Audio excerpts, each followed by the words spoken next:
Muy buenas tardes, tengan todos ustedes bienvenidos a Palacio, bienvenidos al Palacio de Zambrano, un lugar hermoso donde cada martes nos reunimos, los martes de relatos y leyendas en el museo.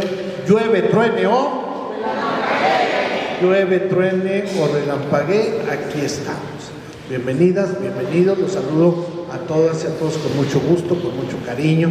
De igual manera a la gente que nos sigue siempre a través de Museo Francisco Villa, a todas y todos los que nos siguen a través de Raúl Mora, que sabemos que son muchos, y hoy en especial a una familia de Amarillo, Texas, que mandó saludos, que pidió saludos también para Manuel González, del municipio de Hidalgo, de San Fermín, pero toda esta familia está en Amarillo, Texas. Gracias por conectarse, gracias por estar con nosotros. ¿Dónde está mi público de los martes? Pues aquí están todos. ¿Dónde está el segurito? Bienvenidas, bienvenidos. El próximo martes el segurito es el responsable, porque vamos a tener el festejo de los abuelos. Ya la licenciada nos avisó y se van a organizar para tener dedicado el próximo martes al Día del Abuelo, de los abuelos, abuela, abuelo. Para eso vamos a estar el próximo martes, les aviso desde ahora, y pues también vamos a tener música muy bonita el próximo martes. Ahora regresamos a la esencia, Cuencamé, relatos y leyendas. Híjole, ¿a quién no le gustan los relatos y leyendas? A todos nos encanta, chicos y grandes, y creo que cuando está uno chico lo disfruta enormemente cuando cuentan los relatos, lo transportan a uno a otra época. Bueno, pues quiero decirles que la maestra Guadalupe Aguilar Cifuentes, Lupita, la maestra Lupita, pues es nuestra invitada especial y vamos a darle un recibimiento como ella se merece. Gracias, maestra. Si gusta saludar al público. Muy buenas tardes. Pues les agradezco su presencia a todos quienes están aquí en este hermoso lugar.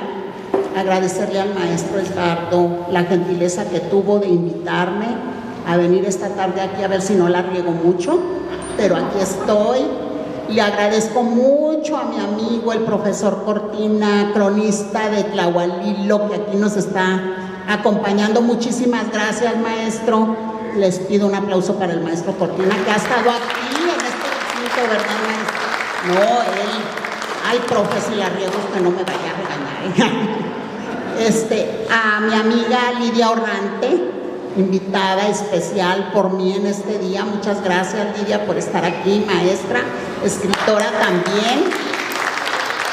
Ella acaba de publicar el libro de su vida, ¿verdad, Lidia? Muy bonito también. A mi amiga Lula, muchas gracias, Lula, por acompañarme. A mi hija Karen, muchas gracias por apoyarme siempre. A la maestra, ya se me fue el nombre, maestra. La maestra Ruth, ex compañera, amiga, y siempre estamos ahí platicando por el Face. A mi sobrinita, a mi cuñado Poli, a mi hermana Irene, que vienen de Gómez Palacio a apoyarme de allá, y a mi esposo que está aquí también grabando. Y a todos los demás presentes, la maestra y el profe Rubio, muchas gracias. Por aquí los estoy viendo también. Muchas gracias, maestros, por estar aquí. Y pues a usted. Yo ya me puse bien celoso, Fíjese, la maestra Lula la invito 1000 veces si no viene, y usted nomás una vez y ya está aquí. ¿Cómo le hace? Vas a ver, Lula, Se crea, la quiero mucho.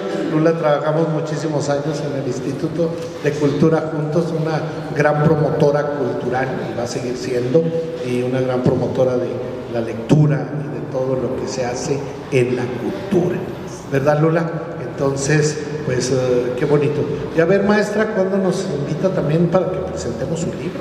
Para ir escudriñando su vida por aquí y deshojarla toda. La vida de una maestra siempre es muy interesante, siempre.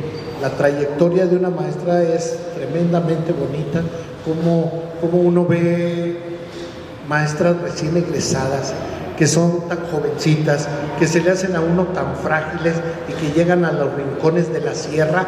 No, nada frágil, son unas guerreras y van preparadas para eso. Entonces es muy bonito darle seguimiento. Bueno, pues usted ya presentó su gente, yo también a todos, pero también les quiero presumir que estoy medio volado porque ahora tengo hermana en Durango, imagínense. Sí, mire, aquí está mi hermana Ninfa, entonces que vino a visitarme, pues ya se imaginará que hay. Muy bien, pues que pase el profe Toño, que pasen todos y bienvenidos. Vayan, por ahí hay sillas intermedias vacías.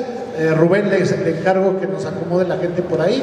Si faltan sillas, pues hay que sacar unas poquitas más para que la gente llegue. Y luego ya llegó también el maestro Cleto, imagínense. Nombre, sí, qué bárbaro. Bueno, vamos. Vente, Rubén, véngase tantito para que me muevan una de las sillas grandes para acá, para que el maestro Anacleto nos acompañe aquí adelante. No, pues es que imagínese, venir desde Cuencamé a Lomo de Mula, pues no es tan fácil. No sé qué venía, si a Lomo de Mula o no. También viene el chiquito. Anacleto, pásate por acá, por favor. Y por ahí tenemos más sillas para sus hermanas, si no les ponemos algunas. Nos vamos acomodando.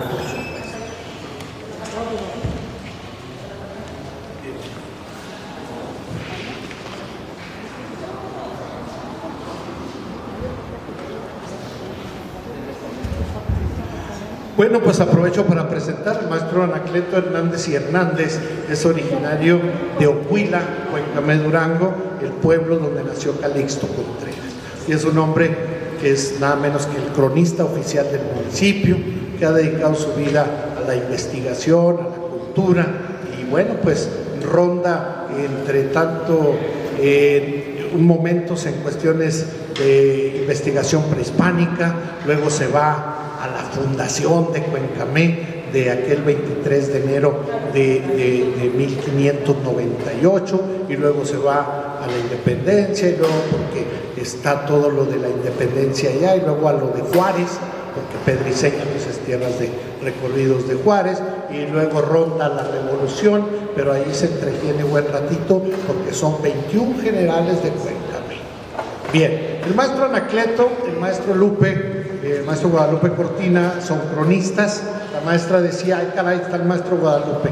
Pues sí, mire, el maestro Guadalupe es un experto en historia, pero usted es una experta en narrativa, así es de que pues ni a dónde se haga, ¿sí? La maestra es una narradora de excelencia. Yo la conocí con las pastorelas y me encantó desde siempre con las pastorelas, con su investigación, con esa pasión por Durango, porque no se necesita, bueno, como dijo Chabela Vargas, un mexicano nace donde le dé su gana, ¿verdad? Entonces, sí, no diga porque si no la maestra nos regaña. Pero la maestra nació en Gómez Palacio, vivió muchísimos años en Cuencamé, sigue conectada a Cuencamé, ha recuperado mucho de Cuencamé. Cuencamé es un tesoro verdaderamente, es un tesoro. Quien todavía ahorita me diga que no ha ido a Cuencamé, haga lo posible por ir a Cuencamé, porque Cuencamé atesora mucha historia en todos los sentidos. Basta con llegar a su cabecera municipal, basta con entrar al templo de San Antonio de Padua para ver el cuadro de ánimas, pero para ver el tesoro más grande de ese templo, el retablo que alberga y que tiene ahí al Santo Cristo Señor de Mapimí. El Santo Cristo Señor de Mapimí fue y sigue siendo protector del camino real, y eso trajo a Cuencamé un gran desarrollo, la verdad. Se sigue celebrando después de 311 años. El Santo Cristo sigue acumulando y convocando a muchos fieles, a muchos creyentes y a muchos historiadores, a mucha gente del arte y la cultura, a mucha gente que somos apasionados de los pueblos y las tradiciones. Cuencamé acaba de pasar sus fiestas patronales, que lo más fuerte quizá fue el día 4, el día 6 y el día 7, ya ustedes nos platicarán, pero Cuencamé sigue siendo un tesoro inexplorable. Pero luego de la cabecera municipal nos vamos a Velardeña y ahí está el núcleo, la historia de la minería en toda la región. La minería como punto clave, como desarrollo, como epicentro del estallido de la revolución por los sucesos de Velardeña. Pero luego ahí muy cerquita nos pasamos a Pedriceña y ahí encontramos lo que yo le llamo la pinacoteca del Estado. Una pinacoteca natural que es el templo y que contiene pues nada menos que 17 cuadros de la iconografía de la Virgen María, un cuadro de ánimas impresionante, imágenes en policromado y más cosas. Pero aparte está la hacienda donde estuvo el presidente Juárez. Está la hacienda donde el presidente Juárez diera en la noria de Pedriceña el grito de independencia, la celebración de independencia en pleno recorrido, en plena huida por salvar la nación, la república. Entonces es mucho lo que hay que hacer. Bienvenido el maestro Anacleto, bienvenida la maestra Lupita. Yo sin más preámbulo quiero que ella tome la batuta, que ella empiece a platicarnos, que ella nos narre sus anécdotas. El tiempo es suyo, maestra, nárrenos sus leyendas. Ya el maestro Anacleto concluirá alguna otra cosa y un servidor, y también que le sigan pasando ahí las imágenes, ¿sí? Para que usted diga, si se necesita poner de pie, muévase, haga lo que usted gusta para que tenga con más libertad. Es todo el público suyo, maestro. Vamos a recibirla con un aplauso nuevamente. Muchas gracias. Bueno, pues yo quiero darle las gracias al maestro Anacleto. Es una distinción muy grande que esté aquí con nosotros este día, maestro. Muchas gracias. Angélica, su hermana, y a su otra hermana que la acompañan también. Es su hermana, ¿verdad? ¿Ella? Es su novia. Ay, pues ya lo descubrí, ¿eh? Tenemos que hacer una crónica de eso. De ese nuevo noviazgo, ¿verdad, profe? Porque no soy chismosa, pero pues, bueno, una entrevistita, profe. Agradezco a la maestra Betty, que también nos acompaña hoy. Muchas gracias, maestra Betty, muy amable. La quiero mucho.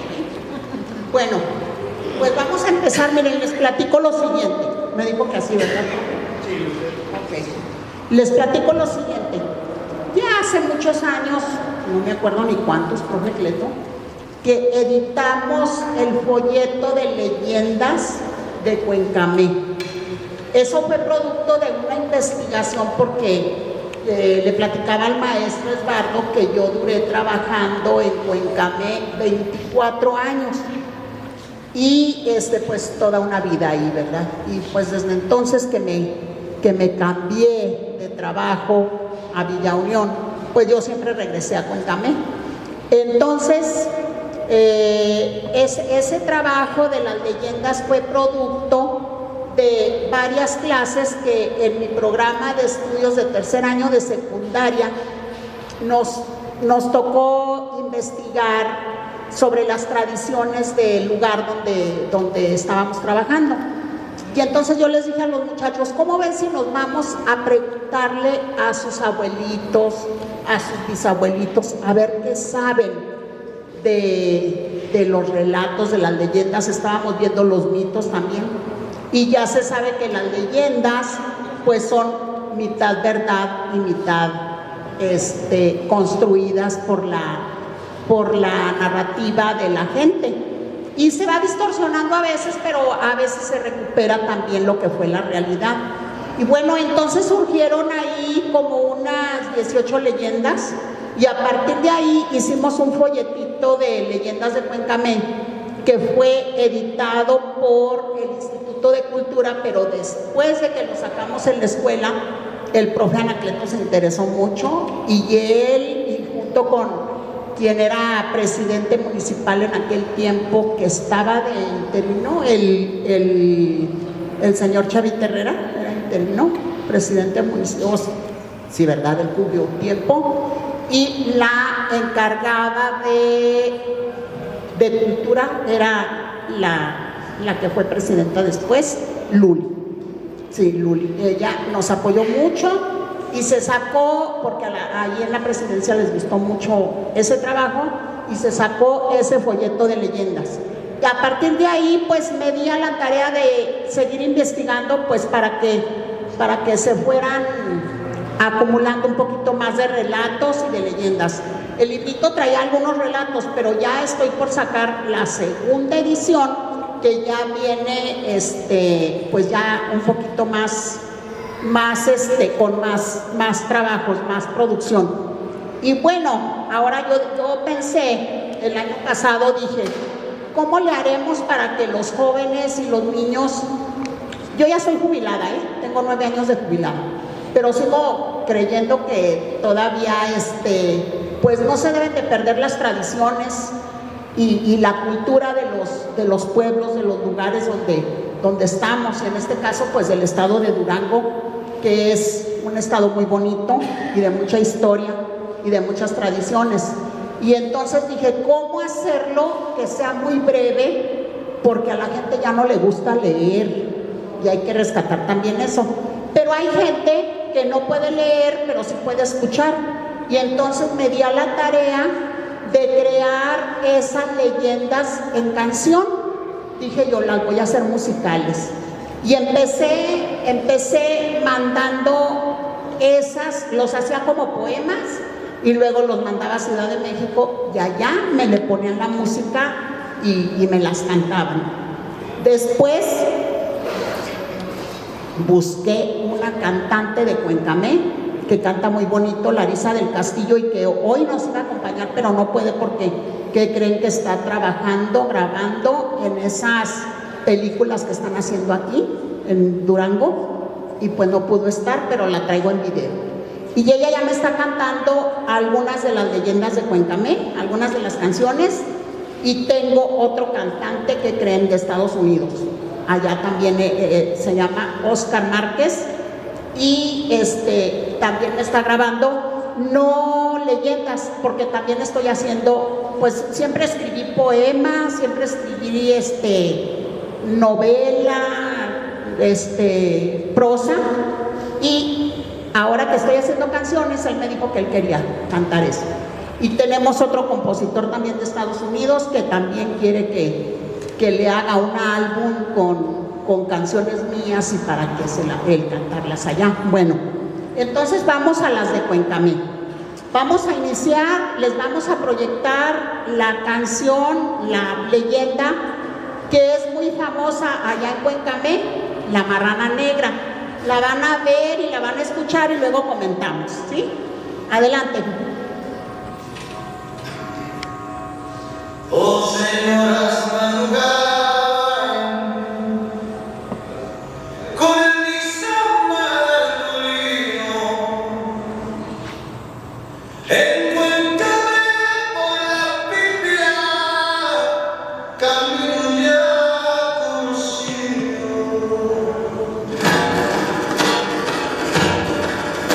Esquina un bulto negro con sábana y el perro yendo fuerte con la vida espantada.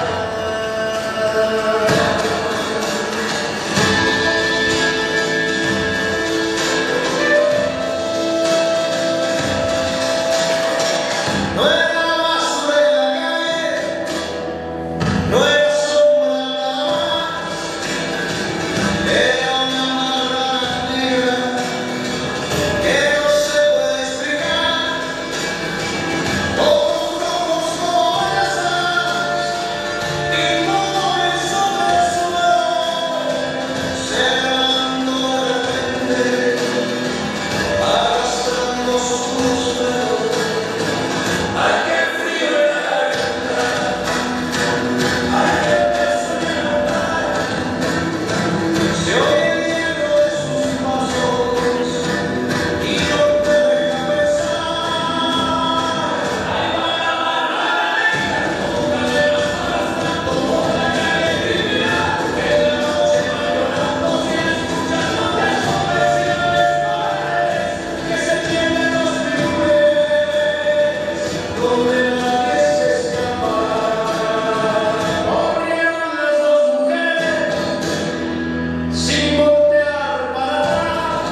Bueno, cuando ustedes quieran intervenir me dicen, porque luego me agarro y ya no suelto el micrófono.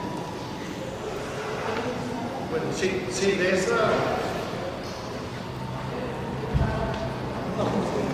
de esa leyenda, maestra, no sé si ustedes sí captaron la letra. No, ¿verdad? ¿No la puede usted narrar? Sí. Sí, porque con el sonido, la verdad, yo No se escuchó bien. Bueno, miren, esta leyenda habla de que en una ocasión iban dos señoras por la calle Pípila, que iban a moler el nixtamal. Eran como a las 4 de la mañana, 3 de la mañana, por ahí. Ya ven que la gente va al nixtamal temprano. Y entonces iba un perro con ellas y pues iban unos niños. Entonces, al pasar por ahí por una esquina, ven un bulto negro y pues ellas pensaban que era así como una bolsa de basura o algo, y que de repente se levanta y era una marranota negra como esa que ven allí, con los ojos rojos, y el perro empezó a ladrar y a correr para un lado y otro y se asustó mucho. Y las señoras pues lógicamente salieron corriendo, aventaron el maíz que llevaban para moler y se fueron corriendo bien asustadas. Dicen que la marrana siguió caminando por esa calle Pípila y que llegó hasta el barrio de Los Pirules, profe Cleto, allá por la escuela Licenciado Adolfo López Mateos, y de aquel lado del arroyo, y que pues la gente la vio perderse allá, y que si se la encuentran por ahí, pues que no debe uno de acercarse porque luego se muere. Entonces, esa es porque iba arrastrando cadenas, esa marrana negra. Hay una leyenda por allá del sur, no sé de qué estado, pero es parecida a esta. A mí me la platicaron allá y es una de las que más les gustaba a los niños y a los jóvenes. No sé si tengan alguna pregunta de esto o continuamos con la que sigue. Sí, la escuchamos. ¿Quién se muere? ¿La marrana o la persona? La persona que se acerca y toca la marrana, porque dicen que es un espíritu, un fantasma. Es un fantasma. Pues debe ser un fantasma malo porque tiene los ojos rojos. Es negra y tiene los ojos rojos.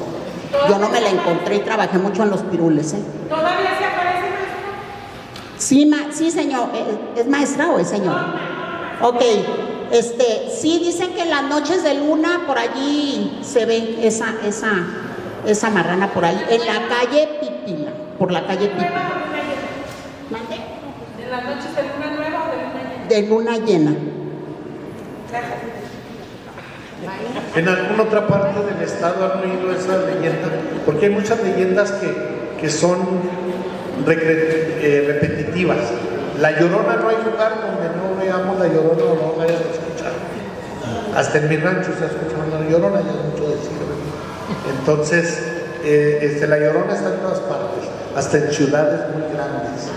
Ahora, no sé si alguien haya oído hablar de la marrana negra. ¿No? ¿Nadie? Es propia de caminadores. Pero ¿qué tal si no se muere la gente y la toca y dice dónde está una veta de oro, por ejemplo? Ahí hay mucha minería. ¿Puede hacer? Ni así me animo a tocarla. La que sigue, Diego. A ver si esa se entiende. ¿Le corregiste eso?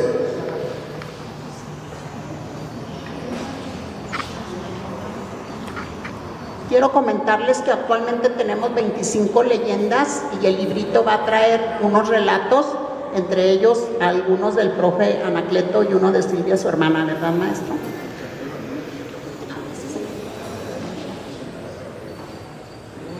El carretón de la muerte.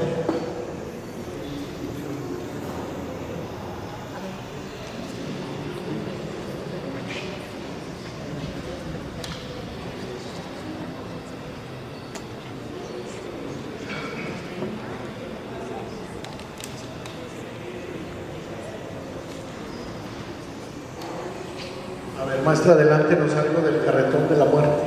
Ok, el carretón de la muerte es una leyenda que no está incluida en el primer libro de leyendas.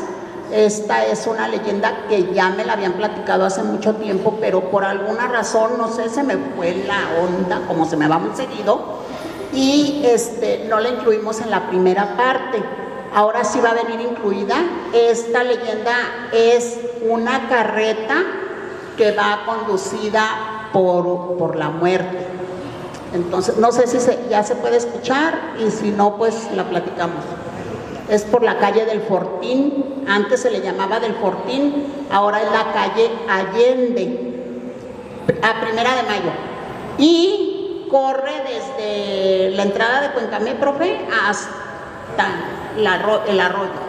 Entonces, se dice que esa carreta no pasa muy seguido, sino que así como nada más de vez en cuando, y que es cuando si la ventana está abierta de una casa después de las 12 de la noche y pasa esa carreta, se escucha el ruido de las ruedas de la carreta, porque la carreta es como de esas antiguas que eran las ruedas como las llantas como de fierro. Entonces, que si alguien la escucha de los pobladores de esa calle y la ventana la dejan abierta, o por curiosidad se asoman a ver, van a ver la cara del carretero, del que va dirigiéndola, y que se van a dar cuenta que es la misma muerte. Y entonces, después de eso, pues por alguna razón la gente que la vio puede enfermar o puede morir en algún accidente. Allá se da mucho de que los señores, los jóvenes se van a trabajar a las minas y pues pueden tener un derrumbe en la mina o alguna muerte por allá accidental. Entonces, esa es la leyenda del carretón de la muerte. Lástima que no se pudo escuchar. Está bien bonita, fue de las que más me gustó en música.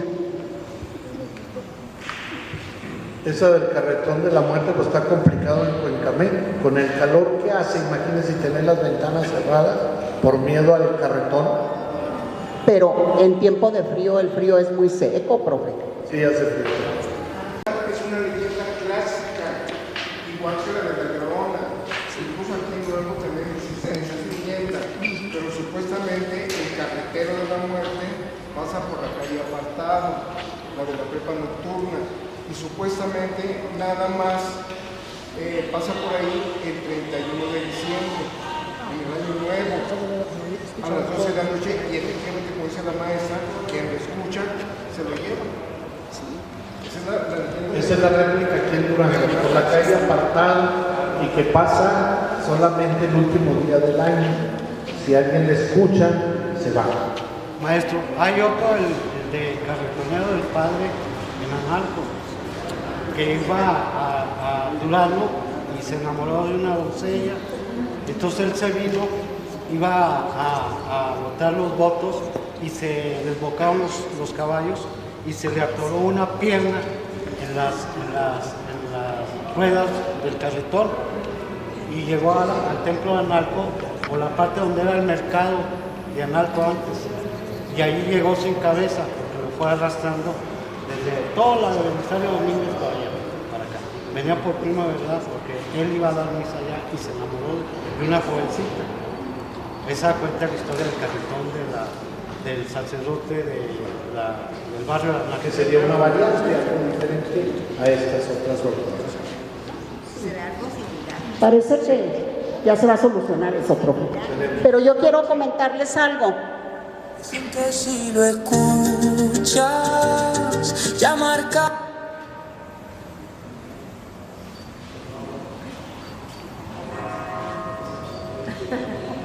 Ya no les gustó a los fantasmas. Que estemos hablando de ellos. No, ya no vamos a responder porque la gente se va a hacer. En la calle del Fortín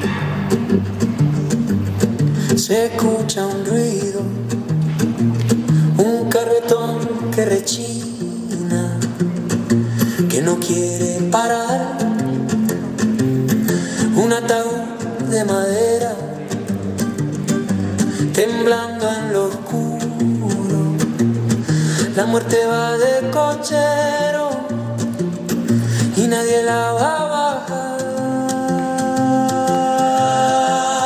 Carretón de la muerte que nos viene a buscar, con tu rueda de fierro levantando el pedregal.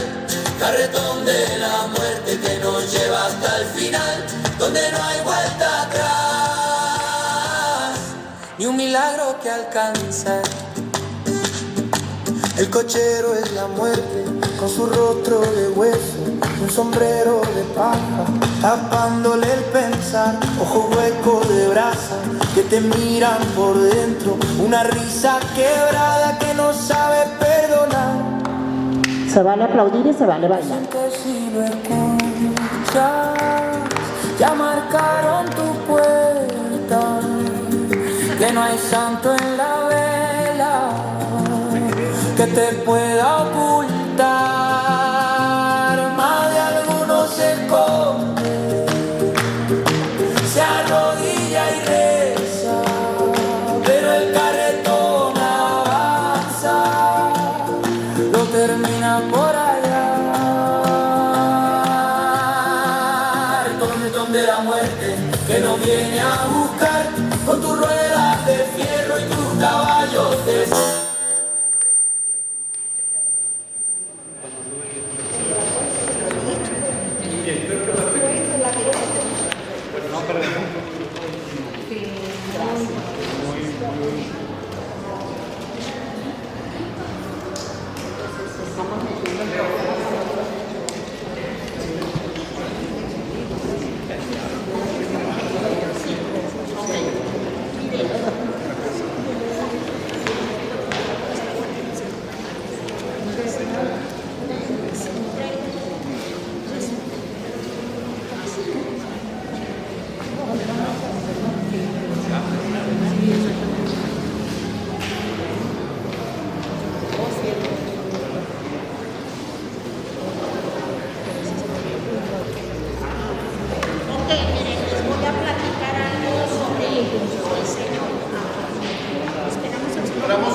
un grupo de señores que no dejan solo al Señor de la Cruz, ni de día ni de noche, ahí lo cuidan y ellos tienen una vestimenta especial y un grado especial. Vamos a invitar a la maestra a sentarse para que ya jaló el micrófono. Armando, muchísimas gracias por esa emergencia. Esto pasa, vamos a darle un aplauso muy fuerte. Esto es fácil de que pase en los programas en vivo. En muchos programas pasa, inclusive en la televisión, pero se reeditan y no lo sentimos ni lo notamos. Sin embargo, nosotros estamos en vivo y por eso estamos acostumbrados a esto. Ese carretonero no le agradó a definitivamente. Y bueno, si nuestro sonido funciona muy bien, algo hubo que no funcionó. Bien, maestra, sigo dando el micrófono, platícale usted, luego el maestro Anacleto nos cuenta algo más y así vamos. ¿Sí? Termine usted, maestra.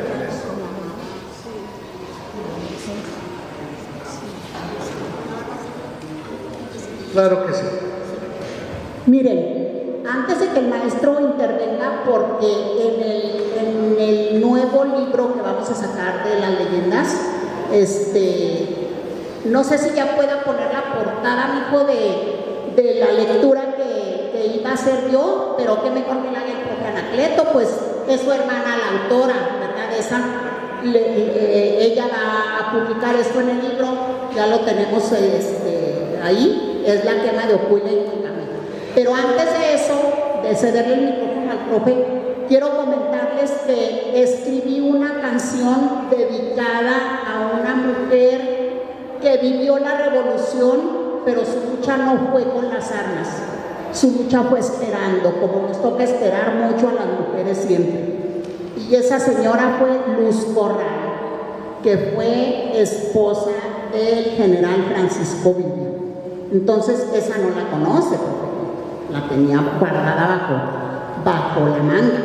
Entonces esa canción, esa melodía, va dedicada a ella, y en la canción hablo de que ella tenía 21 años ella, y siempre estaba esperando al general porque él pues se iba a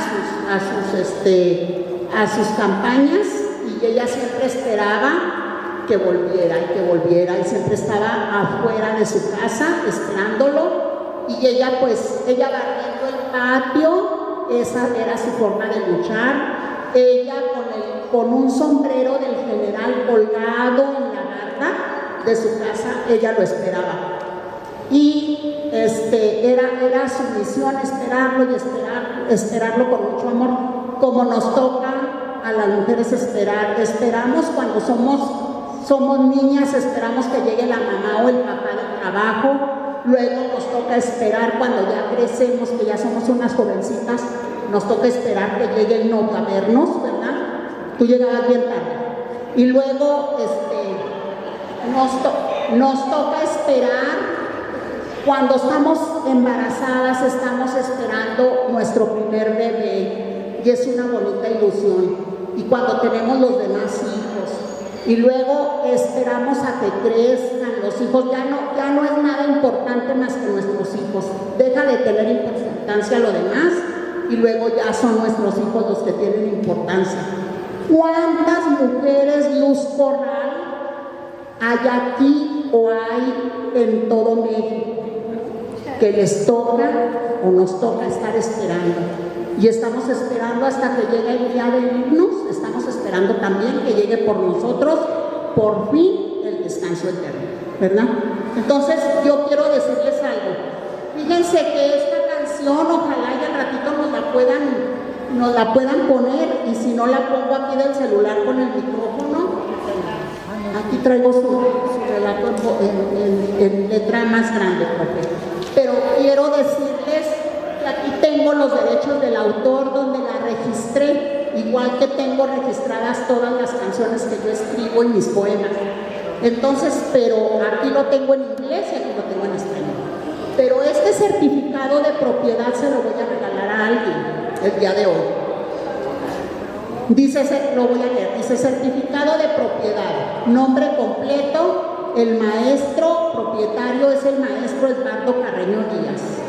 Nombre del usuario es la maestra Guadalupe Aguilar Cifuentes. Si viene el número de registro de la licencia de propiedad, maestro, y dice: se certifica por el presente que Luz Corral, la melodía, con el número 15, 42, 77, 14, y tienen muchos números, es una obra musical creada en el usuario de Guadalupe Aguilar, porque la mandé por mi correo electrónico a registrar, por eso dice que soy el usuario, y por medio de una plataforma que viene aquí, y dice: la titularidad, la propiedad y todos los derechos sobre Luz Corral incluidos, sin carácter limitativo, pertenecen al profesor Edgardo Carreño Díaz. Yo se lo regalo, esa canción se la regalo, ojalá le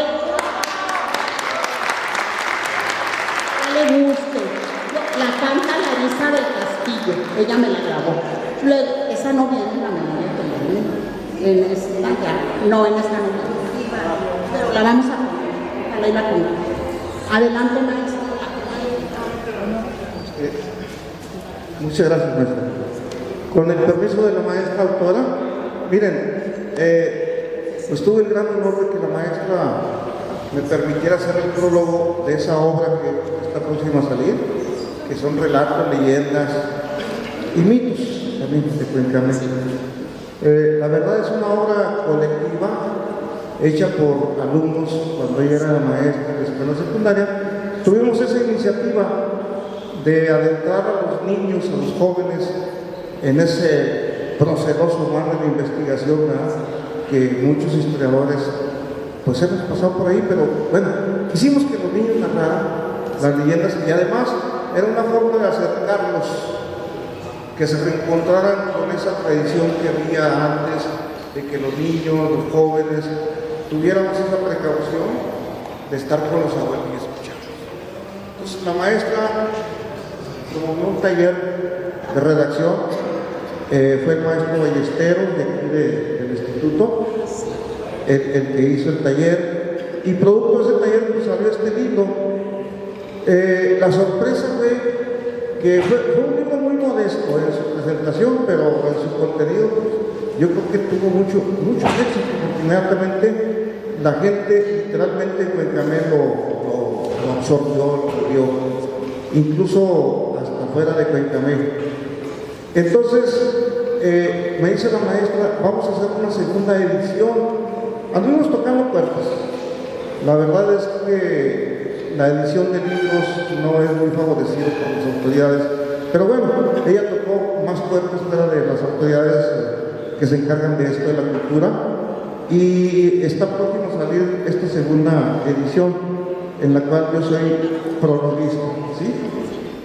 Y en ese prólogo yo hago mención porque tocó el tema del Señor de Mapimí. Yo escribí un ensayo que también literalmente se acabó, se agotó totalmente.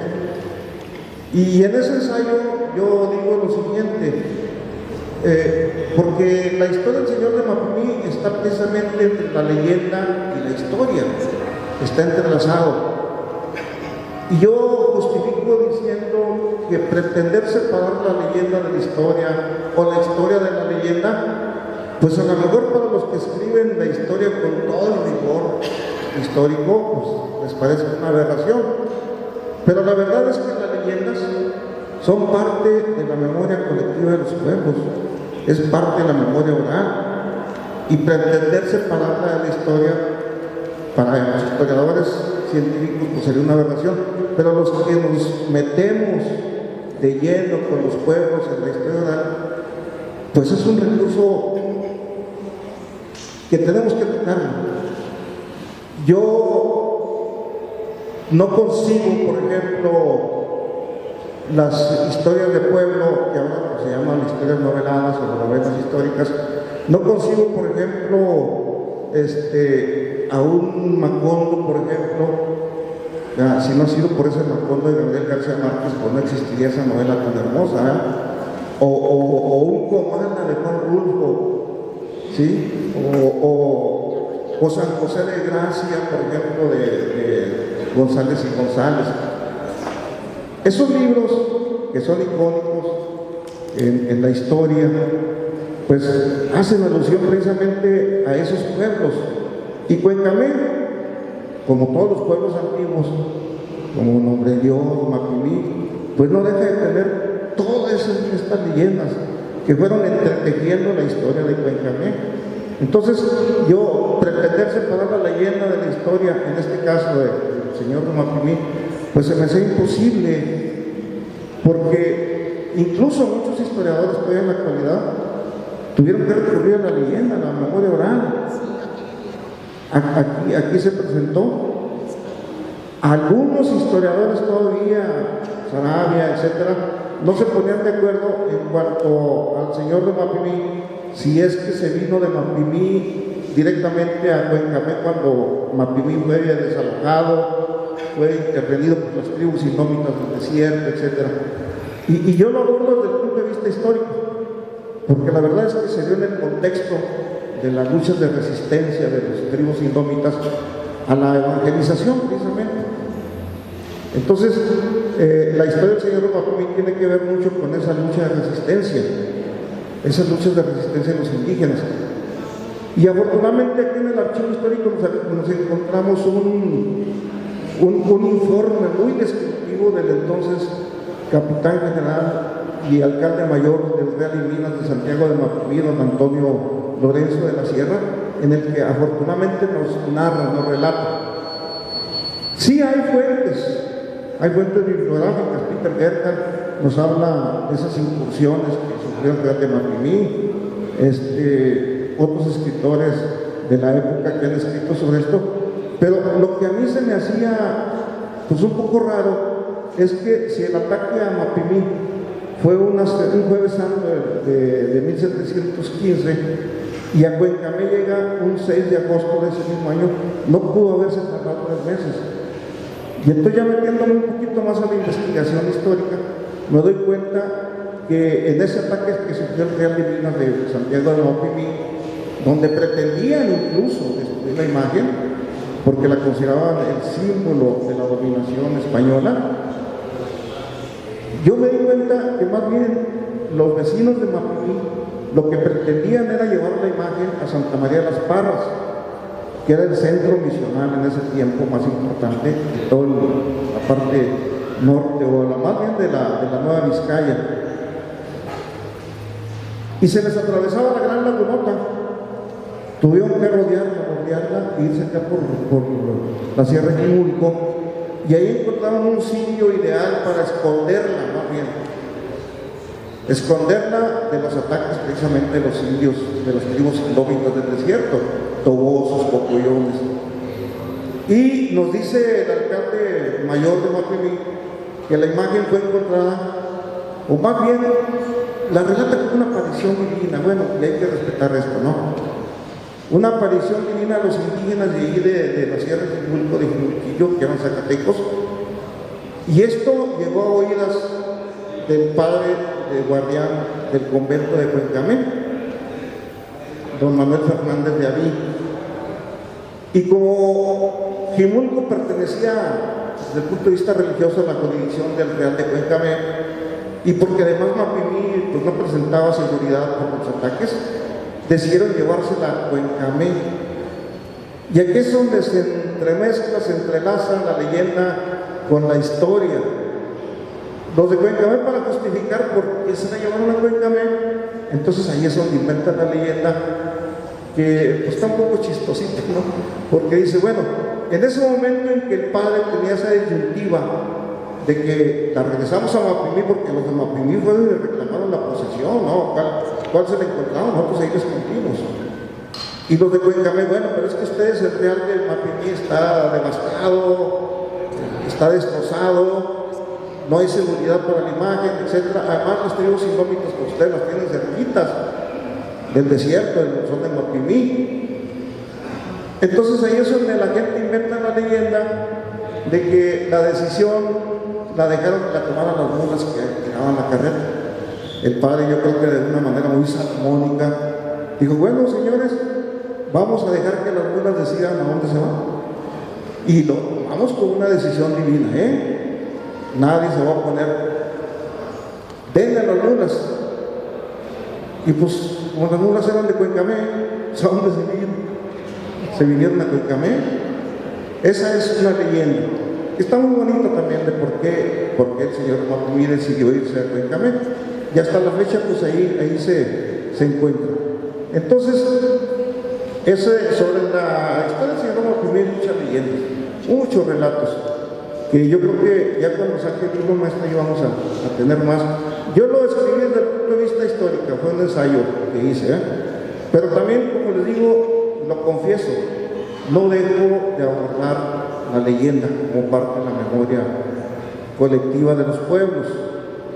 Y bueno, sobre la quema de Ocuila y Cuencamé, el 11 y 12 de diciembre de 1915, en un concurso que hubo en Cuencamé sobre relatos, una hermana mía mayor que esto, hizo un relato y lo metió en un concurso y ganó. Entonces, más bien, se los voy a leer para respetar precisamente el estilo y la forma como ella lo relató y por qué ganó. Sobre la quema de Cuencamé también hay muchos puntos oscuros, hermano. Yo siempre le dije, para mí, como historiador, yo digo que la decisión de quemar Cuencamé y desalojarlo, porque era la política carrancista, de quemar pueblos. Lo que no podían en el terreno militar, lo que no podían derrotarlos, lo hacían en el terreno psicológico. Quemaban los pueblos, sobre todo los pueblos que no aceptaban la amnistía o el armisticio. Y uno de esos pueblos pues era Cuencamé. Yo creo que Cuencamé era el único bastión en el norte que se conservaba siendo villista, que era fiel al villismo. Como no aceptó la amnistía que le ofreció Carranza, y menos el armisticio, pues se tomó la decisión de que lo mandaran a quemar. Le ordenó al gobernador entonces de Durango, que era carrancista, no digo el nombre, ¿sí? Bueno, era uno de los sargentos. Ellos son los que tomaron la orden de Carranza, mandaron a uno de los generales principales del carrancismo, ¿sí? El general Murguía y el general González. dijeron nosotros mismos. ¿Por qué? Porque tenían agravios contra los generales de Cuencamé. Después de la decisión revolucionaria y las derrotas de Zelaya, los de Cuencamé siguieron derrotando al ejército constitucionalista, o carrancista más bien, o constitucionalista.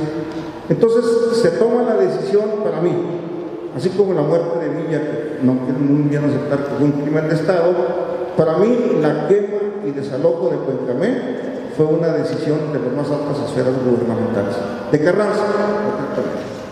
Entonces, como todos los pueblos villistas que no aceptaban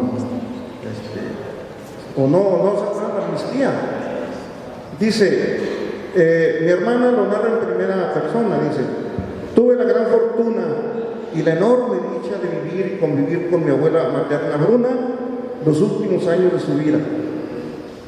Mi abuela todavía vivió esa etapa de la quema y desalojo de Cuencamé, quien con sus cuentos y relatos y vivencias aumentó mis fantasías infantiles y dio respuesta a mis interrogantes naturales de niña, con mucha paciencia y sapiencia, producto de sus años. Y en una época que me tocó vivir cuando la televisión todavía no nos robaba nuestros sueños e ilusiones, ni torcía ni contaminaba nuestras mentes de niños, ni mucho menos nuestra natural fantasía. Y este acercamiento con los abuelos o las personas mayores, a través de sus pláticas, eran los momentos de mayor gusto y sana convivencia. Los relatos que más me emocionaban y los que me bebían literalmente con ansiedad eran sobre la Revolución Mexicana, ya que Cuencamé tiene mucho sobre esto.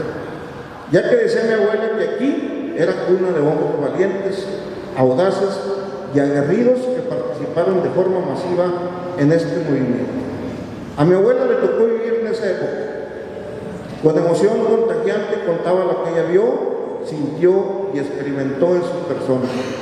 Y el relato que más me conmovió era cuando nos platicaba de los días que las tropas de soldados carrancistas quemaron, arrasaron y desalojaron a los pueblos de Ocuila y Cuencamé. Ocuila por ser la cuna del general Calixto Contreras, y yo todavía escuché que la idea era llevarse a la familia Contreras para obligar a Calixto Contreras que firmara la amnistía.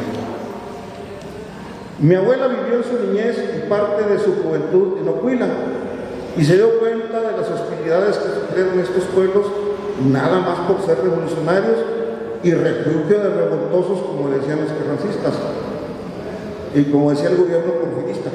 Sin embargo, mi abuela los defendía con mucha pasión y orgullo y decía que más bien es porque no eran dejados, que eran activos y defendían sus derechos y que no los dejaban que los ningunearan ni sobajaran a nadie. La verdad es que fue un acto de salvajismo, abuso y crueldad lo que hicieron con nosotros. Decía, fue el 11 de diciembre de 1915 cuando llegaron los soldados, o pelones como les llamábamos, obligando a punta de armas y por la fuerza a los habitantes de Ocuila a que desalojaran el pueblo porque lo iban a quemar. Preguntaban con insistencia por don Calixto y su gente que lo seguía.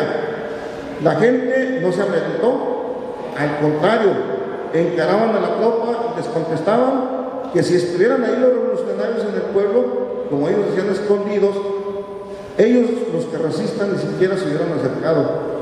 Después supo mi abuela que el coraje que sentían los carrancistas eran por las derrotas militares que los habían infligido los revolucionarios encabezados por don Calixto y demás generales de Cuencamé. Y ahora se querían desquitar con la gente indefensa e inerme. Bien sabían que en el pueblo solo había mujeres, niños y ancianos. Por eso se atrevieron a llevar a cabo su acto de venganza e ignominia. Y entre reclamos, gritos, maldiciones y llanto de los niños y de las mujeres de coraje e impotencia, la tropa comenzó a desalojar a la gente. Los que se oponían los sacaban por la fuerza a sus casas. Era el mes de diciembre y en algunos corrales había arcinas de verdura y pozole y lo utilizaron como combustible para hacer arder más fácilmente las casas. Algunas mujeres que se atrevieron a reclamar y a protestar por el atropello fueron golpeadas y algunas ahí mismo acribilladas por gritonas y altaneras, decían los de la tropa. El aspecto del pueblo era el de un cuadro muy triste y desgarrador, las casas ardiendo.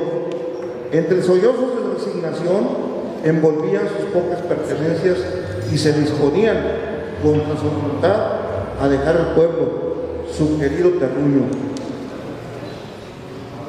Se formaron columnas de familias cargando con las pocas pertenencias que podían llevar, con los niños y los ancianos. Algunos buscaron refugio en las cuevas cercanas, otros enfilaron rumbo a la estación de pasaje para esperar y abordar al ferrocarril. Se percataron, volteaban con mucha tristeza, que el pueblo de Cuencamén también estaba testo de soldados y que al día siguiente, o sea, el día 12 de diciembre de este fatídico año, también lo quemaron y lo desalojaron, corriendo con igual suerte. Se unieron y se hermanaron en la desgracia. Mi abuela decía que volvían la vista atrás y se les estrujaba el corazón al ver sus pueblos ardiendo. Aquellos días que deberían ser de fiesta y alegría en honor a la Virgen de Guadalupe se convirtieron en tragedia y triste acontecimiento. Invocaban la protección de la Virgen Morena y el Señor de Mapimí para que los favorecieran. La estación de pasaje sirvió de albergue momentáneo para los afligidos, golpeados y mermados vecinos de Ocuila y Cuencamén. Después fueron trasladados a la ciudad de Durango, donde en un acto de compasión fueron alojados y atendidos por almas caritativas que les ofrecieron comida y refugio. Pasó muy poco tiempo cuando se dieron cuenta que el general Calixto Contreras y otros generales villistas más de Cuencamén se reorganizaron y aplicaron la justicia revolucionaria a los soldados carrancistas que se atrevieron a quemar su querido pueblo. Fueron prácticamente aniquilados, la mayoría en la estación de pasaje. Con justa indignación les cobraron la afrenta. Los soldados corrían despavoridos por el monte para tratar de escapar de la furia de los enardecidos revolucionarios. Muy pocos lograron salvarse. Y al relatar estos hechos, mi abuela no podía evitar que las lágrimas asomaran en sus cansados ojos, porque fue algo muy triste que quedó grabado con fuego en la memoria colectiva. Mi abuela comentaba, levantando con altivez la cabeza, que estos pueblos resurgieron de las cenizas y que ojalá algún día sea valorado y reconocida la estirpe valiente y heroica y el sacrificio de esta gente. Yo ya estoy vieja, decía, pero ustedes luchen por su pueblo, reclamen lo que en justicia les corresponde. Son, no se les olvide, descendientes de un pueblo digno, valiente y heroico. Eso ténganlo presente y que nunca se les olvide. Esto lo relató mi hermana Silvia Rodríguez Hernández sobre la quema de el aplauso.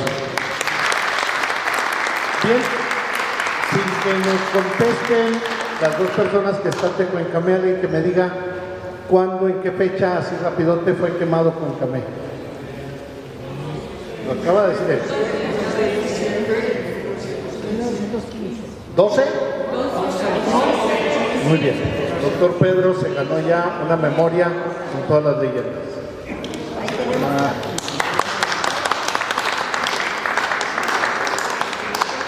Así rapidote.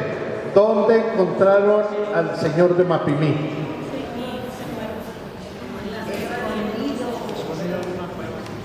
Ustedes dos no, ya quedó mal.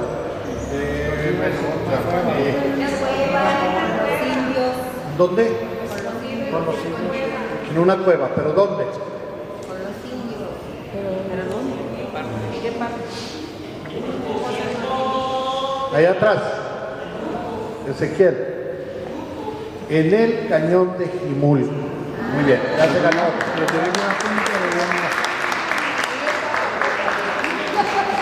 Bien, pues vamos a escuchar la canción de Luz Corral. Ahora sí ya funciona. Ya nos dejó el carretonero en paz.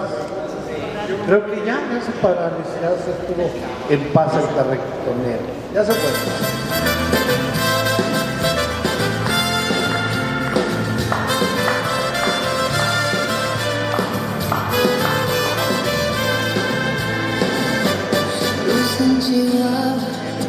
Afuera de un hogar, sin fiesta, sin balas, sin nada que cantar,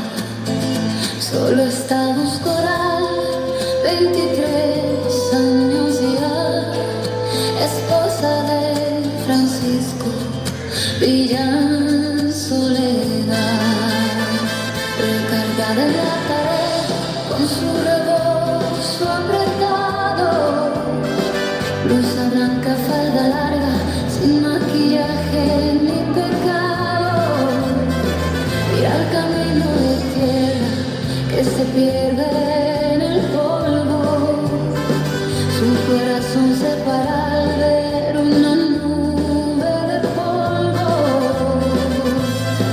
Ella espera en la puerta sin saber si volverá, el sombrero de villa en la cerca colgará, la silla vacía, el agua seca y el silencio.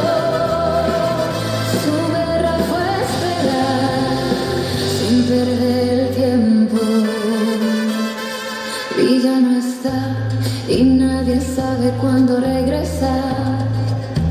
Luz cuenta los días mientras la historia batallará. Él tomaba ciudades, ella barría el patio, esperando oír caballos en el mismo espacio. Él espera en la puerta sin saber si volverá, el sombrero de villa en la cerca colgará, la silla vacía, el agua seca y el silencio. Su guerra fue esperar sin perder el tiempo. Nos enseñaron que la revolución fue a caballo, pero nadie contó que la mitad fue esperando. Luz no disparó un rifle, su guerra fue otra, levantarse sin saber si era viuda cada hora. Espera en la puerta sin saber si volverá, el sombrero de villa en la cerca colgará, la silla vacía, el agua seca y el silencio. Su guerra fue esperar sin perder el tiempo. ¿Cuántas mujeres hoy siguen siendo Luz Corral? La que espera al esposo que se fue al norte y no llama, la que espera al hijo que salió y no llega, la que tiene el sombrero colgado y la esperanza ciega. Ella espera en la puerta sin saber si volverá, el sombrero de villa en la cerca colgará, la silla vacía, el agua seca y el silencio. Su guerra fue esperar sin perder el tiempo.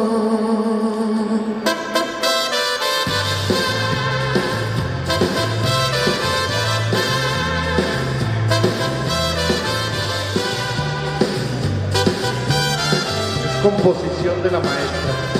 Muchas gracias. Nos queda una memoria. Todos oímos hablar de que Villa tuvo muchas esposas, pero mi público de los martes ha oído infinidad de veces las esposas de Villa. Alguien que me diga rapidote el nombre de 3 esposas del general. 3 nomás, de las 18 nomás le pido 3. No, los guías del museo no, por supuesto. Sin abusar. Alguien del público, dijo. Acá está Rafita de Ocampo, los expertos de Vietnam. A ver, háblenos fuerte. Luz Corral. 3 nombres seguiditos. 3 esposas.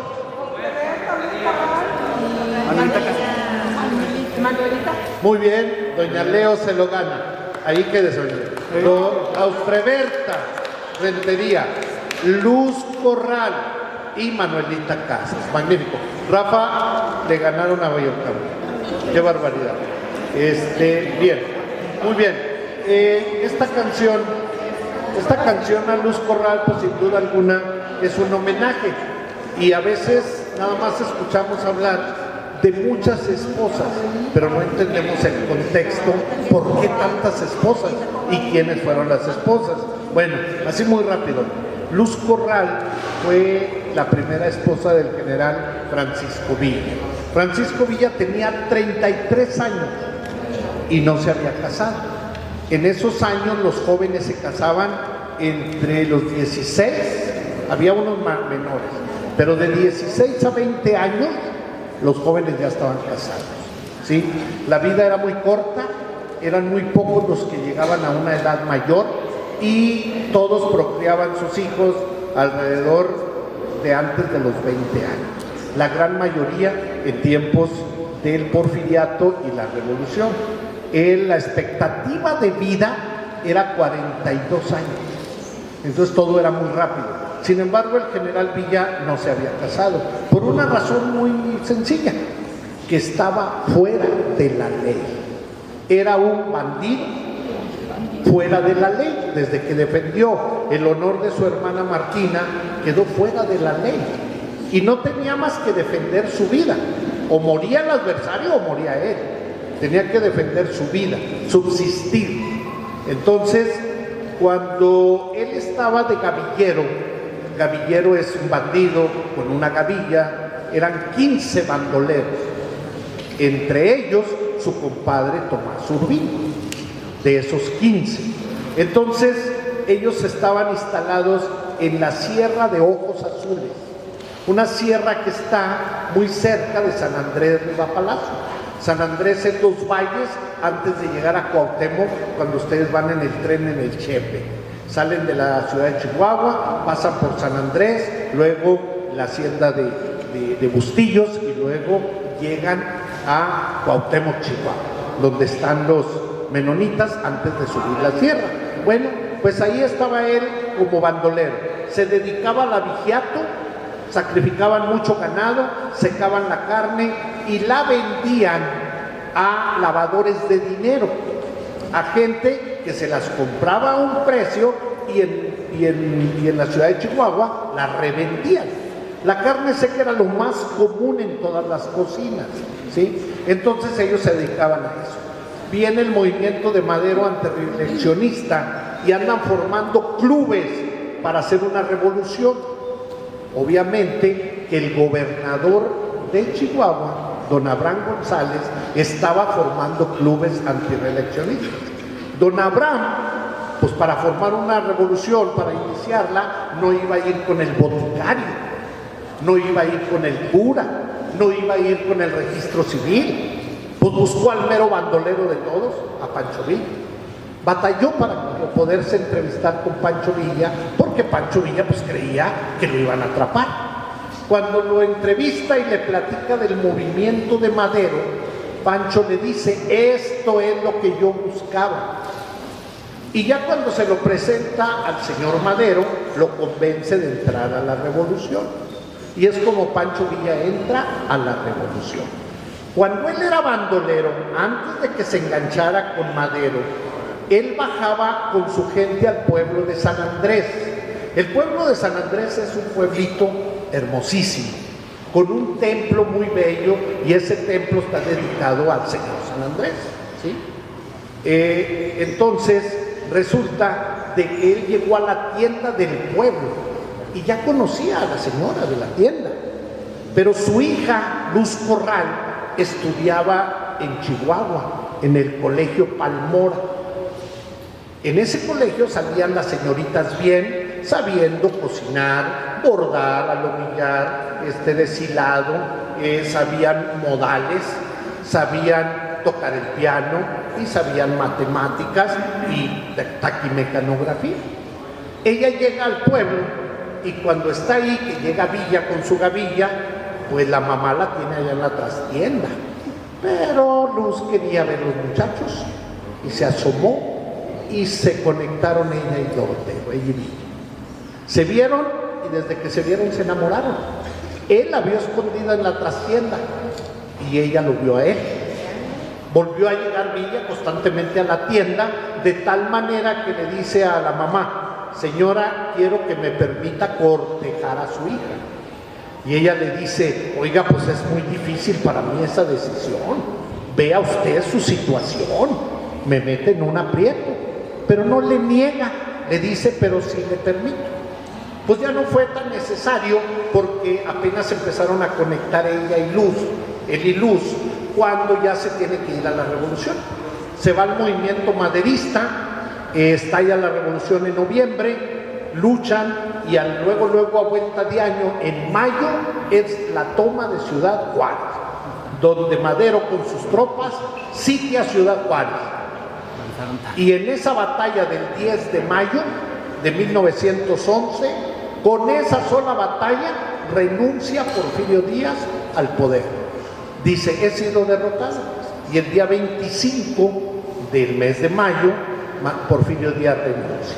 Bueno, después de la batalla, Madero junta a todos en una fila enorme, todas las huestes que lucharon, para hacer un pase de revista. Y hay una filita que los historiadores revolucionarios le llamamos la fila de los regañados. Ahí está Villa, está Raúl Madero y está Orozco, que está aquí pintado atrás de mí, y otros más. Entonces Madero les dice, señores, esta fila de insubordinados irresponsables puso el país en peligro, porque no habían empezado las batallas de Ciudad Juárez, porque los americanos que estaban al otro lado del río dijeron, si una sola bala pasa para los Estados Unidos invade México. Y Madero les tenía miedo o precaución. Pero Villa, sin permiso de Madero, convenció a Orozco y al hermano de Madero, a Raúl Madero, y empezaron la revuelta. Cuando ya estaba la lucha, que le avisan a Madero, pues ya Madero no pudo parar y ganaron la lucha. Entonces, después de regañarlos, les dijo, pero si no fuera por esta fila de insubordinados y valientes, no hubiéramos ganado. Y les da el grado a Orozco de general, a Villa y a Raúl y a los otros de coroneles, ya de la revolución. Y le dan 10,000 pesos oro a Pancho Villa. Su primer dinero honrado, honesto. Villa ya había tenido mucho dinero, muchos botines, pero deshonestos. Este era su primer dinero honesto. ¿Saben qué hizo Pancho? El amor mueve montañas. A Pancho no le interesó seguir ahí. Pancho agarró su caballo, su gente y se fue, y no paró hasta que llegó a San Andrés. Llegando a San Andrés, manda a los pedidores de la novia y van y le piden la mano de Luz Corral a su madre. Y su madre con mucho gusto acepta. Pero ya Villa era coronel de la revolución. Y la boda fue el 28 de mayo de 1911, antes de que se terminara el mes. ¿Dónde se casaron? En la iglesia de San Andrés a las 2 de la tarde. Y no se casaron por el civil. Hay enemigos del villismo que dicen, no, pues Pancho Villa no tomaba en serio a nadie, con Luz nomás se casó por la iglesia, no se casó por el civil. Pero hay una razón que la gente no analiza. El juez del registro civil era un pobre viejecito del porfiriato, amigo de don Porfirio. Todos los que tenían puestos eran amigos de don Porfirio. En cuanto supo que triunfó la revolución, ¿saben qué hizo ese pobre viejito? Pues se escondió hasta por debajo de la tierra. ¿Dónde agarraban el civil? Ya no había civil. Villa tardó unos años en casarse por el civil con Luz Corral, pero el sacramento original del matrimonio fue con ella. Villa se casó con más esposas, con muchas, pero siempre supo que Luz Corral era su legítima esposa. Por eso cuando muere la deja como albacea, porque sabe que ella va a ser la oficial, o es la oficial. Bueno, con ella nace una niña, a los 9-10 meses, nace una niña que le ponen por nombre Lucelena. Villa se iba a las campañas y dejaba Luz en San Andrés, o la dejaba en su casa de Chihuahua, así, esperando con el sombrero, y esperando al general. Pero un día le envenenaron a la niña de 2 años y medio. Y mandó un propio hasta el campo de batalla para que encontraran a Villa y lo trajo a la muerte de su hija. Villa la lloró y la sepultó en San Andrés. Ahí tiene una tumba muy hermosa con una lápida muy histórica. La niña Lucelena. Luz Corral nunca más volvió a tener un hijo. Ella vivió siempre en la casa que le hizo el general en la ciudad de Chihuahua, que se llama la Finca Luz y que es un museo encantador, es un museo muy bonito, muy valioso. Yo les digo literalmente, este museo es mucho más grande y muy temático, pero aquel literalmente tiene hasta los calzones del general, porque era su esposa, porque ella cuidó todo. Ella cuidó todo. A mí me dio mucho gusto que ahora que vino de Estados Unidos Raúl de sus vacaciones, felicidades por sus vacaciones, me dice, tengo una gran sorpresa, encontré el libro que usted me recomendó, Pancho Villa en la intimidad, escrito por Luz Corral, y lo encontró en Estados Unidos. Qué bueno que ya lo tiene, ojalá y todos lo puedan leer también. Bueno, el general tuvo muchos hijos, 26 que yo sepa, con Luz Corral uno solo. Después con Manuelita Casas en sus últimos tiempos y con doña Roberta Rentería, con las dos señoras que fueron muy queridas también por el general, igual que Soledad Ciáñez en los últimos momentos, tuvo más hijos. Con Austreberta tuvo dos. Francisco, que nació en Canutillo, el único niño que nació en Canutillo, el único hijo de Villa. Tenía 1 año y medio cuando mataron al general.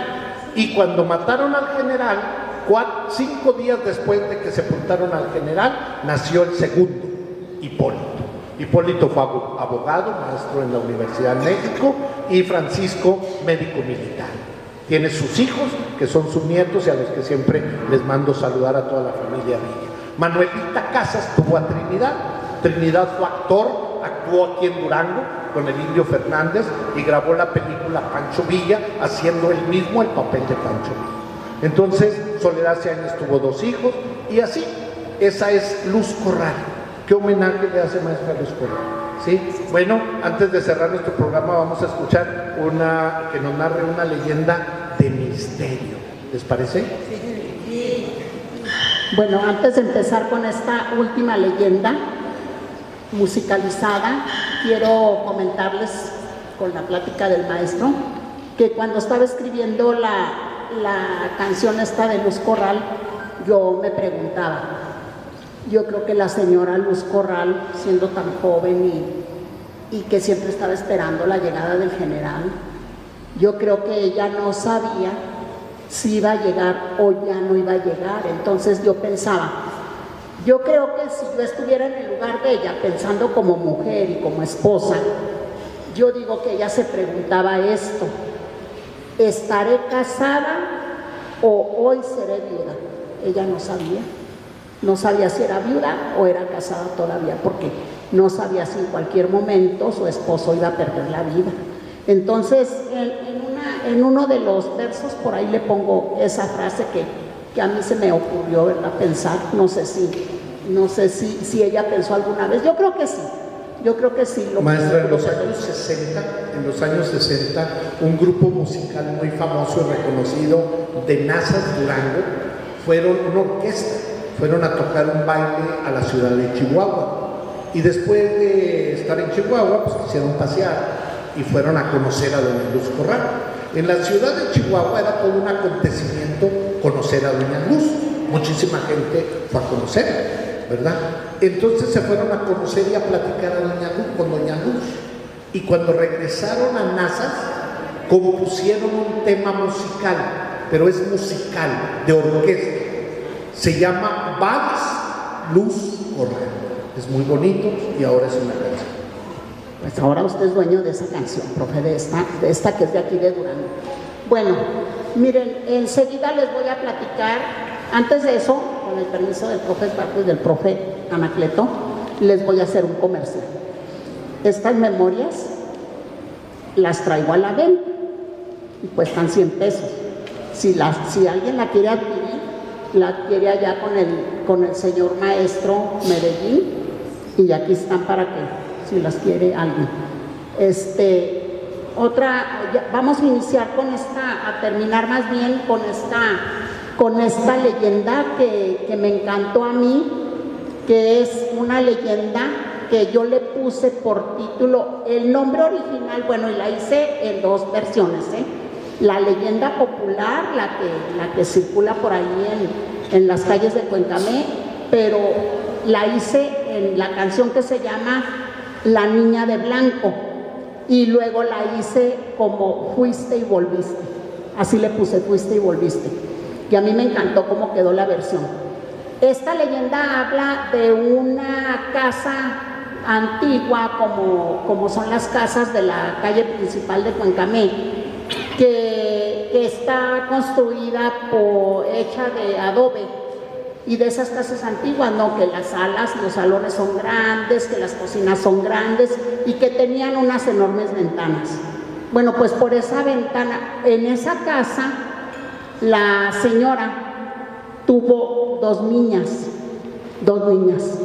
que esas niñas tenían un amiguito con el que jugaban, platicaban chistes, ponían música y bailaban música de la época. Y entonces resulta que una de las niñas se enferma, una de las dos hermanitas se enferma y muere, y obviamente pues la señora sufre mucho.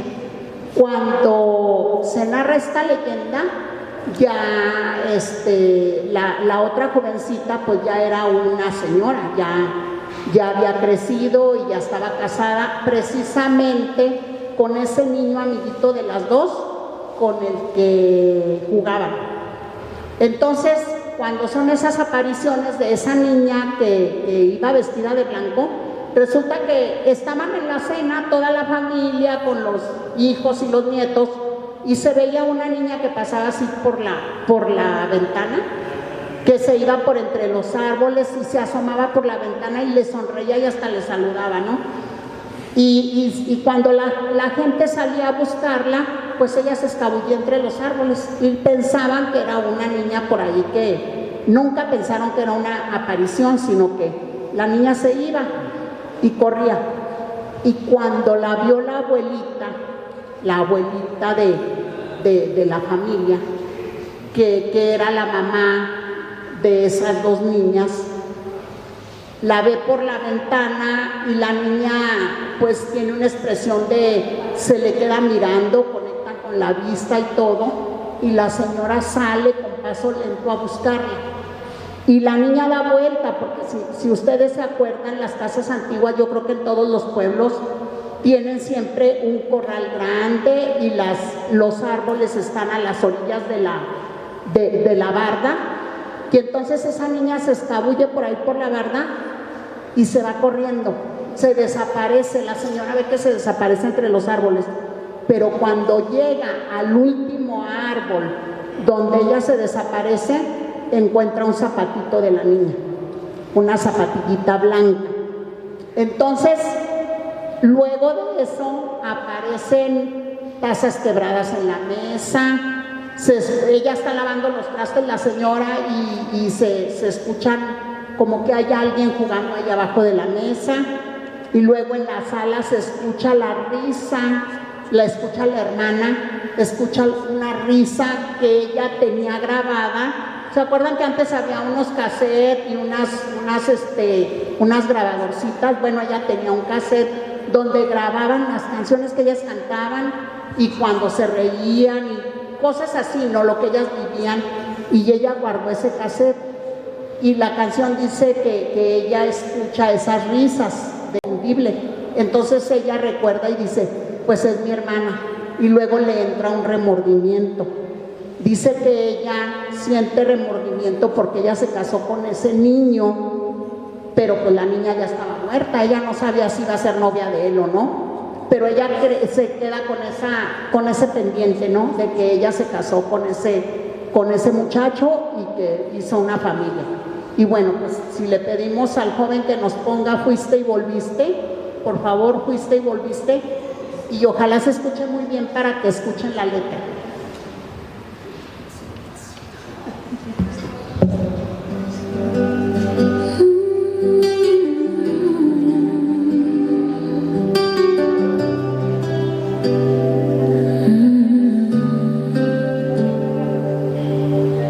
Guardaba fotos en la caja del armario, veranos largos, tu risa de cristal.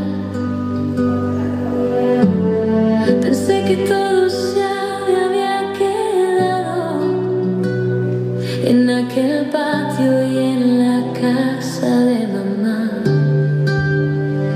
Un día cualquiera, taza rota en la mesa, el mismo chiste que solías contar. Se oye tu frase flotando en la pieza y algo en mi pecho comienza a cantar. Fuiste y volviste, de repente estás aquí. En cada cosa que tocaba y no veía, viene tu sombra y se me sienta junto a mí. El cuarto gris se llena de alegría. Fuiste y volviste, ya no duelen los porqués. Tu vieja broma me rescata de la prisa. No sé de dónde, ni entiendo la razón, solo sé que regresó aquella risa. Crucé de calle, semáforo en naranja, una canción que bailábamos los tres. Suena en la tienda y se me desarma toda la culpa que guardé por ser feliz. Voz del pasado, tan viva en mis auriculares. Tus zapatillas corriendo por el salón.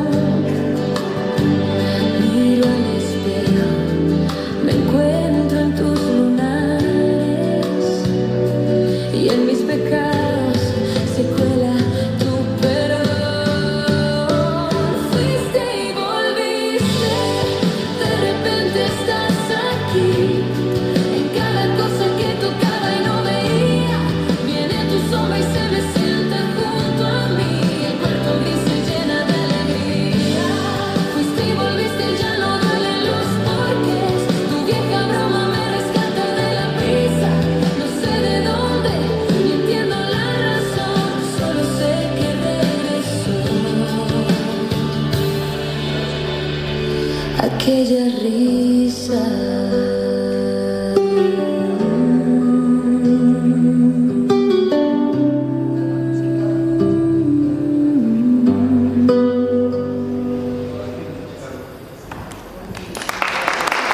Bueno, nada más quiero comentarles que esa niña ya no se aparece. Y adivinen por qué. Ya no se aparece. Porque tumbaron la casa y la remodelaron, y cuando se remodeló toda la casa ya no se volvió a aparecer esa niña. Y esa fue la leyenda de la niña de blanco. Muy Gracias. bien. Quiero decirles que la maestra Lupita les trae de obsequio, quiere compartir con ustedes un tamalito. No se levanten de sus asientos, los van a llevar ahí. Si necesitan auxilio, Monse les puede ayudar también. Sí, Rubén les puede ayudar para que sea más ágil. Leo, que les ayuden. Coronel, ayúdenles también a repartir para que puedan sentirse más bien. Es el coronel Ramón Contreras. Quiero comentarles que siempre ven ustedes, hay gente que me dice, oiga maestro, usted ya tiene muchos villitas. Así me dicen de veras. Me dicen, oiga maestro, pasé por el museo y tiene muchos villitas. Hay un villita totote, otros dos, el otro. No, ninguno es villita, ni ninguno es villa. He tratado de darle vida a gente muy importante, como el general Calixto Contreras. Rubén, Alcerabano, Rubén ya tiene años caracterizando a don Calixto Contreras. ¿Y por qué don Calixto Contreras? Porque después de Pancho Villa, mi general Calixto Contreras es el general de generales. Lo tenemos en ese mural, ahí en la esquinita, véanlo con sus carrilleras. Ese es Calixto Contreras, y Anacleto nació en el pueblo de Calixto Contreras, en San Pedro de Ocoyo. Bueno, el coronel Ramón Contreras era primo del general Villa y era de Charco Hondo, municipio de San Juan del Río. Él se fue desde 1912, él y su hermano Nicolás. El general Villa en 1912, cuando se afilió a pelear contra los colorados, se llevó a 9 amigos y primos de San Juan del Río. Ramón Contreras sobrevivió todas las batallas, se amistió y estuvo en la hacienda de Canutillo como jefe de escolta. Y el día de la muerte del general, él es el único que se salvó. Perdió un brazo, que se lo trozaron a balazos, pero es el único. Y Ramón Contreras pues está aquí con nosotros siempre. Bueno, antes de entregar unos reconocimientos, antes de eso, yo quisiera pedirle, lo voy a forzar, ni modo. Si no supiera que tiene la habilidad, no lo comprometía. Pero el maestro Anacleto, para cantar a capela y o sea, es muy bueno. Y quiero que nos cante unas estrofas de La quema de Cuencamé. Es muy dolida. Escúchenla con calma, de veras. Oye, de veras que sí me compromete mi mayor. Yo le digo el mayor de los dorados, le voy a platicar así brevemente una anécdota también donde me comprometió. Resulta que en el pueblo de Calixto Contreras se fue a presentar una vez la escenificación de la formación de la División del Norte. Y un día antes, en la noche, me habla y me dice el actor que va a personificar a don Calixto nos ayuda. Y quiero que tú mañana vengas y hagas esa presentación. Como conozco la vida de don Calixto, pues entonces me hizo difícil. Pero ir con todo el montón de actores de aquí un año, pues era una gran responsabilidad. Creo que lo hicimos bien y desde todo digo a Pablo, mi mayor, lo que tú ordenes, nunca te voy a decir que no. Muchas gracias. Entonces, miren, resulta que hay un corrido que en Cuencamé lo toman como el corrido de Cuencamé, pero no es el corrido de Cuencamé. Yo conozco la letra original, escrito por la maestra María Guadalupe Vázquez Reza, del tanque, el municipio de Cuencamé Durango, que vivió el momento en la quema de Cuencamé, es una testigo presencial del momento en que estaban quemando el pueblo. Y ella, a través del corrido, que era lo que se usaba antes, narra esta tragedia. Entonces, pues me dice, mayor, aviéntatela así. Hacia capela. Va narrando el acontecimiento. Dice, en 1915, como tengo presente, que en el Real de Cuencamé echaron fuera la gente. Pobres y ricos perdieron, todos sin haber jugado, salieron de Cuencamé, no más con lo encapillado. Los que a Cuencamé quemaron, no aprovecharon el viaje, todos quedaron tirados en la estación de pasaje. Murguía le dice a González, Cuencamé es muy peligroso, porque muchos generales, todos fueron más valerosos. Todos los de Cuencamé son del partido de Villa, los del pueblo y los de Ocuila, también los de la cuchilla.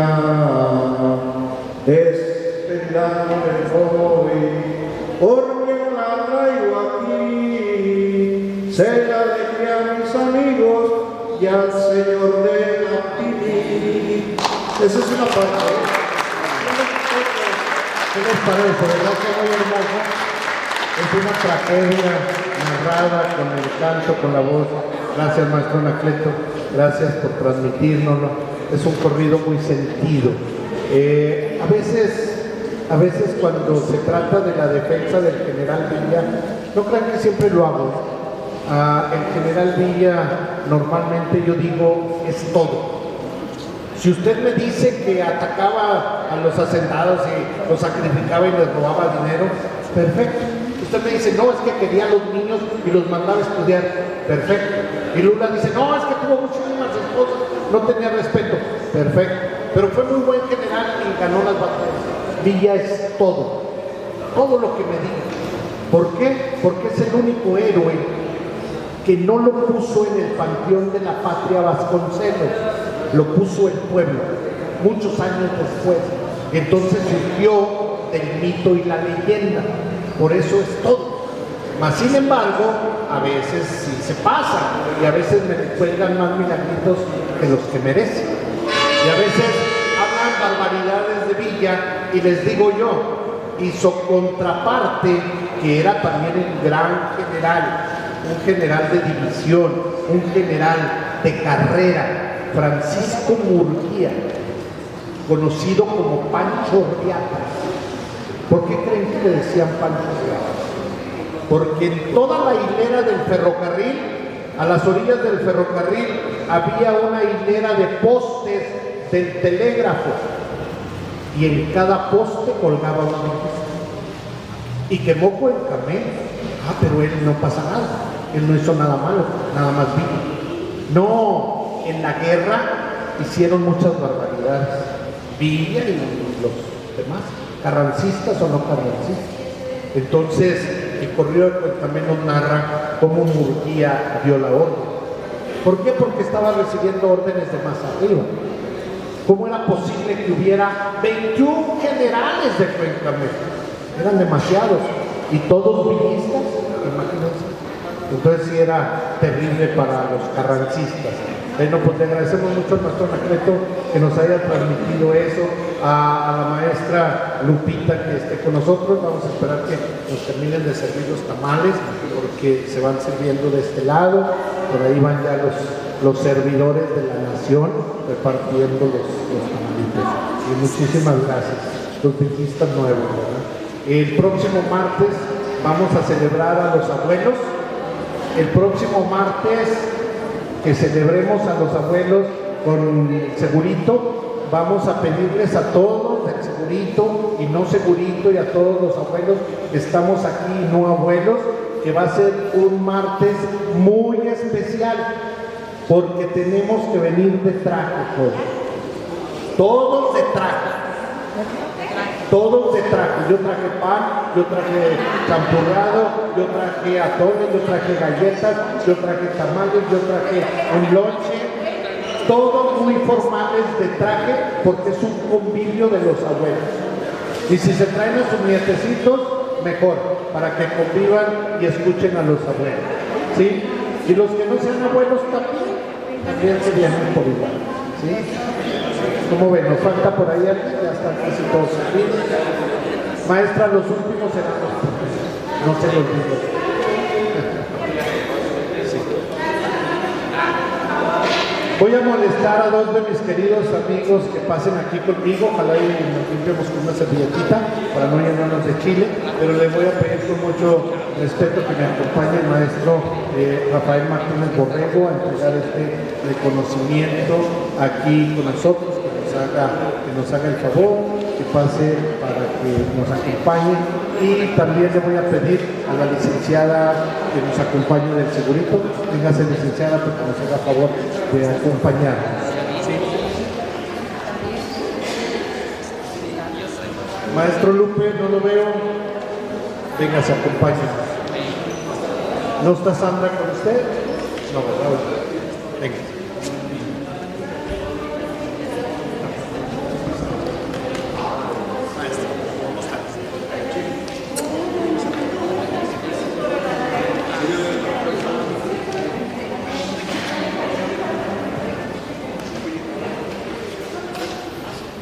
Miren, yo tengo una duda. Ahorita que hablamos de doña Luz Polanco, que se casó en mayo, quiero que no me ayude porque es alrededor de la laguna completamente.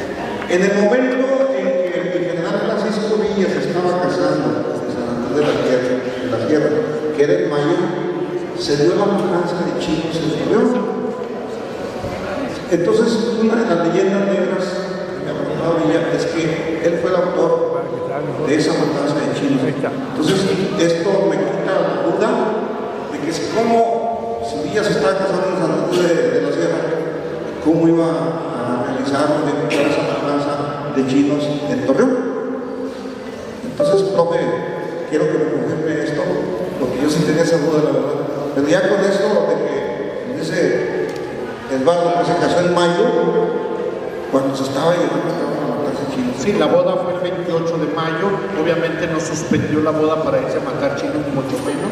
Entonces, esto demuestra que es una de las tantas leyendas negras que le atribuyen a mi general Villa, como la matanza de habitantes en San Andrés de la Cueva. Bien, tú ¿Cómo sabes. no hablan de la matanza de Benjamín, por ejemplo? Antes de que empiecen con ese tema, así una pregunta rapidota para la última memoria, así quien sea más espontáneo y me diga la fecha de la batalla de Ciudad Juárez de Madero contra Porfirio. La dijimos varias veces. ¿No? ¿El qué? ¿En qué año?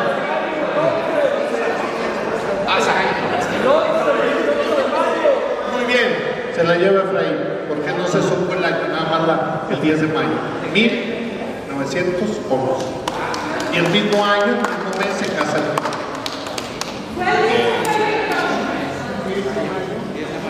Ahora sí, vamos a escuchar al maestro. Gracias, maestro Anacleto, maestro Eduardo. Sí, la matanza de chinos, que fueron 303 chinos, que de alguna forma u otra trataban de hacer un contrapeso al avance de las tropas revolucionarias. Ahí se dio una confusión terrible, una mezcla de xenofobia, una presunta alianza entre los chinos y el ejército federal. Fue el 15 de mayo de 1911. De igual manera es inviable, porque estaba fresca la toma de Ciudad Juárez, estaba fresca ya la renuncia de Porfirio Díaz previamente el 21 de mayo en los tratados de Ciudad Juárez, o el tratado de Ciudad Juárez, y la renuncia de Díaz el 25.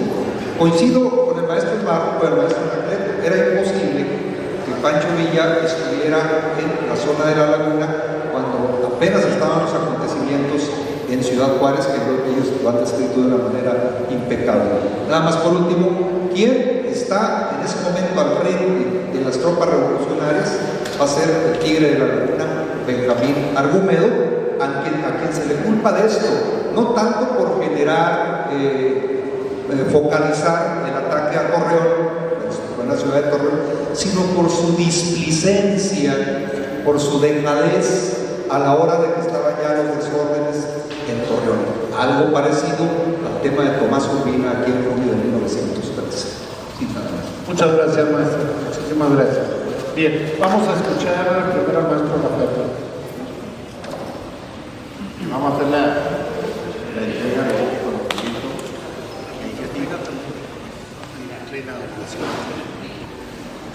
El Instituto de Cultura del Estado de Durango, a través del Museo Francisco Villa, otorga el presente reconocimiento al profesor Anacleto Hernández por su valioso apoyo en la preservación y rescate de la historia y la narrativa tradicional de nuestro Estado y país.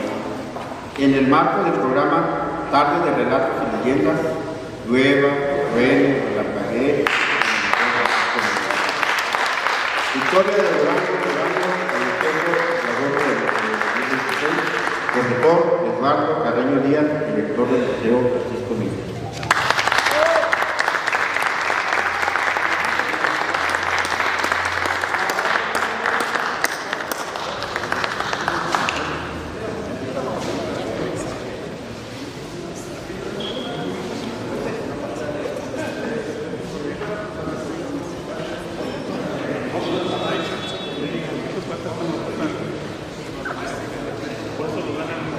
De la estación de ferrocarriles nacionales en Durango, presentada con mucho éxito la semana pasada aquí en esta mesa. Felicidades.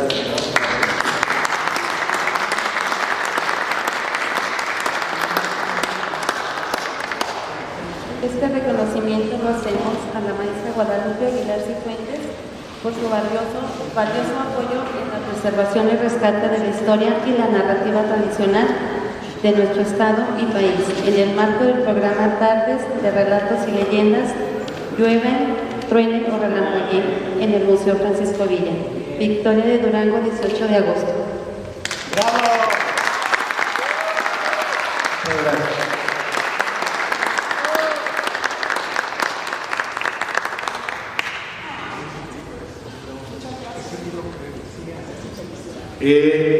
También aparte de eso tenemos una participación del maestro Lupe. No me gusta que nadie se vaya con dudas y él dice yo me quedé con algo, entonces vamos a aprovecharlo también porque es una función de nuestro público.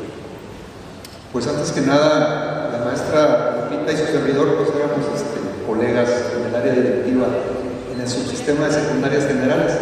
Dos laguneros que se conocieron acá en Durango, fue muy placentero y maestra, como siempre, con ese derroche de habilidad, de inteligencia, de talento, de capacidad y de cómo se desenvuelve, se ve la vena didáctica en usted. Y de igual manera, con el afecto, el respeto y la admiración que siempre le he tenido al maestro Anacleto, también un excelente historiador, cronista de lo mejor que tenemos indudablemente en el Estado. Y comentar, porque le decía al maestro Osvaldo, con esta confianza que hay en este grupo que nos reunimos los martes, le decía yo quería participar de allá para acá, me hizo el honor de llamarme aquí y quiero hacerlo desde aquí, disculpando si me extiendo un poquito.